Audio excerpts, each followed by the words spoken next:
Welcome to the Resources for Integrated Care webinar series, Caring for Individuals with Alzheimer's Disease and Related Dementias. This podcast is excerpted from a webinar presented live in the fall of 2015. This webinar series is presented by the Lewy Group in collaboration with Community Catalyst and the American Geriatric Society, and is supported through the Medicare-Medicaid Coordination Office in the Centers for Medicare and Medicaid Services. MMCO is dedicated to ensuring beneficiaries enrolled in Medicare and Medicaid have access to seamless, high-quality health care that includes the full range of covered services in both programs. To support providers in their efforts to deliver more integrated, coordinated care to Medicare-Medicaid enrollees, MMCO is developing technical assistance and actionable tools based on successful innovations and care models. To learn more about current efforts, please visit resourcesforintegratedcare.com. In this podcast, Irene Moore, Professor of Family and Community Medicine at the University of Cincinnati, will explore the communication of Alzheimer's disease diagnosis and caregiving concerns. Thank you. What a great team and a wonderful lead-in to communicating with the caregiver and the actual individual with Alzheimer's disease.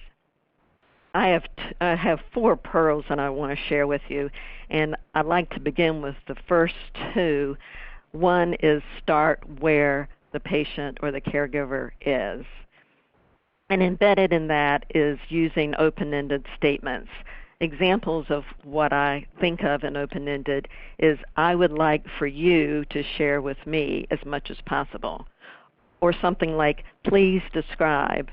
Or when you say your daddy's confused, please give an example of the behaviors your father actually exhibits. With all the medical appointments and television news and written information, the family, you are really the expert on your individual relative. I wonder if you had to give a diagnosis, what you think it might mean. And despite meeting with Dr. Callahan and Nurse Gallick, I'm always surprised when people say, thank goodness, after the evaluation, I learned that mother really doesn't have Alzheimer's, it's just ordinary dementia. Alzheimer's disease is a really hard word for some people to come to terms with. So think of having a conversation to avoid excess questioning.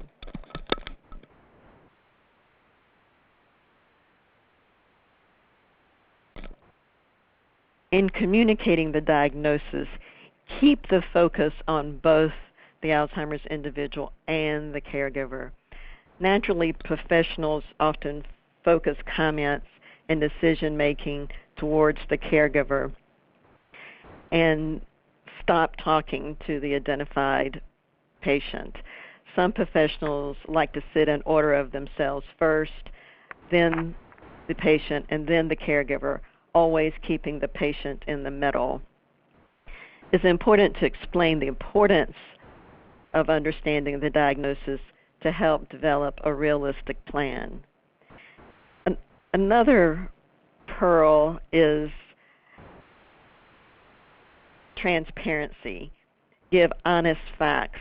And in transparency is preparation. Prepare the caregiver for exposure, the consequences of multiple caregivers. I recommend get a notebook and write down whom you talk to, the date, and their phone number. Conflicting points of view may emerge, but this is how we as professionals may work to build trust. Then later the caregiver will say, oh, that Dr. Callahan or Dr. Beth Gallick, she told me that this was going to happen. So prepare the caregiver for fragmentation of care. In further communication, allow the caregiver control to make decisions and meet the patient's needs, giving empathetic help to identify and respect their choices. In supporting the caregiver's coping skills, help to maximize their productivity and preserve their strengths. A wild goose chase or unprofessional handoff is highly frustrating to the caregiver and is a poor use of their limited energy and patience and the time they've taken off from work. And it displaces irritation into other levels of the caregiver's life, their role as a parent, their role as being an employee. Support the caregiver's advocacy for the patient in thinking what works. Examine the creation of unfair service barriers. Remember, care professionals will come and go, but the family caregiver is the one consistent team member. Remember, the caregiver is a crucial, consistent source of history across the time and caregiving settings. In talking to the individual with Alzheimer's disease, as we've mentioned, the importance of that individual's self-perceived abilities. One example noted regards driving. I commonly hear from an Alzheimer's individual, I will stop driving when I believe I'm no longer safe on the road. However, in meeting with the family, there are unexplained dents on the car. At this point, getting the caregiver's perception also, would you allow, as the adult son, your younger children to ride alone with your father? It's important to let the family give the answer. And this is common that the family will then say, well, no, I wouldn't ride with him. And that opens the door to driving safely. And it's really critical here to get the buy-in from the family first before making recommendations. There's nothing worse than recommending to someone to stop driving and other family members are saying opposite. They need to drive. Their driving's not so bad. He can see better than me and that sort of thing. So think about what would be real help. What social workers may recommend just may not fit with the patient's perception of needed services. But think liberation with smart, in-home, creative technology, dignified digital sensors, all the way to basic grab bars and old-fashioned gadgets like baby monitors help to promote in-home safety. As clinicians, we have lots of forms and paperwork that we want to complete. But please remember, starting where the patient is, does the patient know the reason for the assessment? Despite time restraints, always prepare the patient for the next step. And use reassurance, like we're all in this together, you've been for an assessment, you've seen Dr. Callahan. If something comes up that will be helpful, you'll hear about it. Your family is standing by. Remember to listen to the patient when discussing the diagnosis. And the demographics, from my personal and professional experience, the most cost-effective Alzheimer's disease intervention is the empowered caregiver.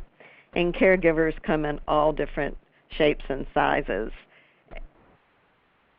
And there are many different ways to be a caregiver. For instance, looking at sons, they often focus on the legal and business aspects of caregiving. It takes a lot of diligence to do that paperwork for a disabled or an older adult.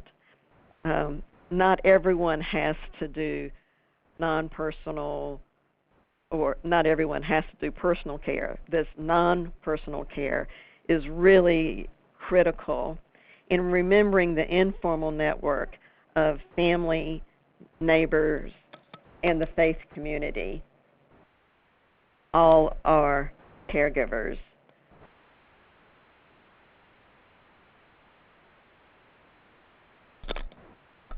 The fact that this diverse audience is taking so much time for this topic will make a compelling difference in the lives of caregivers and their family members. To reemphasize the pearls which were embedded in my comments, start where the patient and the caregiver are. Secondly, remember not one size fits all. Use open-ended statements. Third, get the buy-in for each patient. There's some help that can be given despite the inevitable. And the communication very clearly with the caregiver may be contacted to set up services by many, many different callers.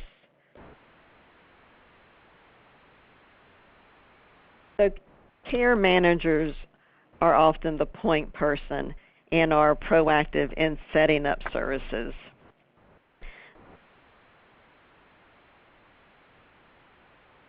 Ensure that the services are dignified. Above all, we want to avoid putting already stressed people through hoops. Why bother to refer to services that the patient or the caregiver don't really want? We want to help caregivers honor old promises, like, I'd never move you to a nursing home. We first need to know what the patient and the caregiver's wishes were, so we may avoid trying to convince them to embrace the plan that only we as the professional believe is best. So objectively, please look at the caregiver and the patient's actual situation. Will the services be acceptable? In thinking of the special considerations when working with families and caregivers, we like to consider ethnic diversity, health literacy, and the previous relationship with the caregiver and patient. So first, with ethnic diversity, as we see on the next slide, ethnic diversity may inhibit the caregiver's comfort in asking for clarification. A side effect of this will be the caregiver agreeing when honestly they do not understand or agree with the clinician. Remember, the transitions of care to include fundamental cultural expectations, particularly in the Hispanic and Asian culture. The spokesperson or decision maker for the family may not be the primary caregiver. Next, in considering health literacy, many patients or caregivers may not ask questions in order to keep their lack of understanding private. With limited health literacy, please remember the more confusing the choices are, the more confusing it may be for the caregiver. The patient and caregiver will need all the help they can get in navigating the system. It's important to avoid jargon. While every professional discipline has its own language, remember to use plain English. Some older Hispanics, for example, don't read in Spanish, and many dual eligibles aren't online, but their children may be. Written educational materials must be at the 4th grade reading level. And consider the previous relationship between the caregiver and the Alzheimer's individual. A common statement that you may hear is, my older sister was mother's favorite, but now I'm the responsible person. or previous patterns and strategies for coping with the trauma are direct predictors for how this family will deal with an Alzheimer's disease diagnosis. Understand bias, understand Alzheimer's, understand, most importantly, the caregiver and the patient's experience. Ask about past family history of coping with Alzheimer's disease or late life memory problems. In assisting with caregiver response to the diagnosis of Alzheimer's, recognize fear in terms of understanding the family, the fear of uncertainty. How long is this going to last? How bad is it going to be? For many families is the biggest burden to bear. Acknowledge that this is new information for the family, and they must kindly hear it more than once and in different ways. Understanding Alzheimer's disease can assist with coping and response, especially the slow course. And caregivers need clear guidance to assist with their specific situation. Assisting the caregiver, provide timely services and accurate resource information. Anticipate the caregiver's need to relinquish. However, for many caregivers, the thought of relinquishing even the most highly burdensome task is extremely difficult. I, as a caregiver, always felt nobody could powder my mother's feet as good as I could. Assist the caregiver as the cornerstone to maintaining a successful plan of care and help them maintain control of their lifestyle and personal environment. In thinking about resources, there are many, and here are two of my favorite. The Alzheimer's Association, I don't know that there's much they don't do. They are a tremendous resource at all levels of this journey with Alzheimer's disease, and they're always expanding to develop new initiatives for care of the Alzheimer's individual and their family members. The Elder Locator is a wonderful resource that is tried and true. It's been around for many years in helping caregivers locate services for their geographically removed family members.